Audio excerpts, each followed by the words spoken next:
অনেক ডাক্তার আজকে স্বেচ্ছায় মানুষের রোগ নির্ণয় করে তাদেরকে চিকিৎসা করে।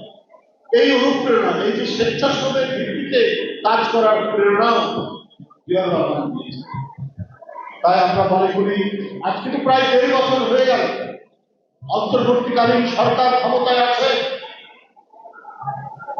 এখনো কেন আমাদের এখানে খাদ্য সংকট, বিভিন্ন ধরনের সংকট, মানুষের কর্মসংস্থান হচ্ছে না, কলকারখানা বন্ধ হয়ে আছে। আমাদের প্রথম থেকে অন্তর্বর্তীকালীন সরকার অনেক মুদ্রাস্ফীতি কমিয়ে নিয়ে এসেছিলেন, এখন আবার মুদ্রাস্ফীতি বাড়ছে। বৈদেশিক কোনো ইনভেস্টমেন্ট নেই। কেন? কারণ জবাবদিহিমূলক সরকার নেই, জনগণের নির্বাচিত সরকার নেই। জনগণের নির্বাচিত সরকার থাকলে তার প্রতিটি ব্যর্থতার জন্য জনগণকে জবাব দিতে হতো এবং এই জবাব দেওয়ার কারণেই নির্বাচিত সরকার সঠিকভাবে কাজ করতে বাধিত। আজকে নানাভাবে আমরা সরকারের যে ঢিলে ঢালা ভাব আমরা দেখছি, এটা অত্যন্ত দুঃখজনক। আইন শৃঙ্খলার পরিস্থিতি যে খুব ভালো হয়েছে তা নয়, বরং প্রতিদিনই অবনতিশীল হচ্ছে। এখন আমাদের মূল কাজ আর 20 দিন পরে অবাধ সুষ্ঠু নির্বাচন, 22 দিন পর এটা নিশ্চিত করাই সরকারের দায়িত্ব, নির্বাচন কমিশনের দায়িত্ব। নির্বাচন কমিশন এমন ভাবেই দায়িত্ব পালন করা উচিত যেখানে তার নিরপেক্ষতা নিয়ে কোনো প্রশ্ন না উঠে।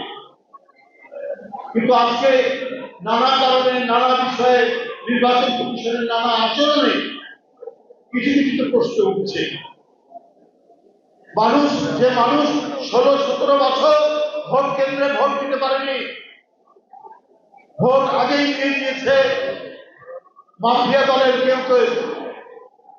ভোট কেন্দ্রে ভোটারদের কোনো যাতায়াত ছিল না। এইভাবে 16-17 বছর চালানো হয়েছে। এখন মানুষ চায় নির্ভয়ে ভোট কেন্দ্রে গিয়ে তার পছন্দ মতো প্রার্থীকে ভোট দেবে। এটাই তো হওয়া উচিত, এটাই তো মানুষ চায়। তারা ভোটাধিকার বঞ্চিত ছিল 15-16 বছর। তাহলে এই বঞ্চনার অবসান ঘটাতে হবে, এই নিশ্চয়তা এই অন্তর্বর্তীকালীন সরকারকে দিতে হবে, যারা মানুষকে আগে থেকেই প্রস্তুতি দিতে পারে যে আমরা 12 তারিখে ঘুম থেকে উঠে ভোটের প্রস্তুতি নিয়ে আমরা ভোট কেন্দ্রে যাব। এবং এই কারণে যত ধরনের প্রস্তুতি, নিরাপত্তার প্রস্তুতি, এটা তো সরকারের নেওয়া উচিত।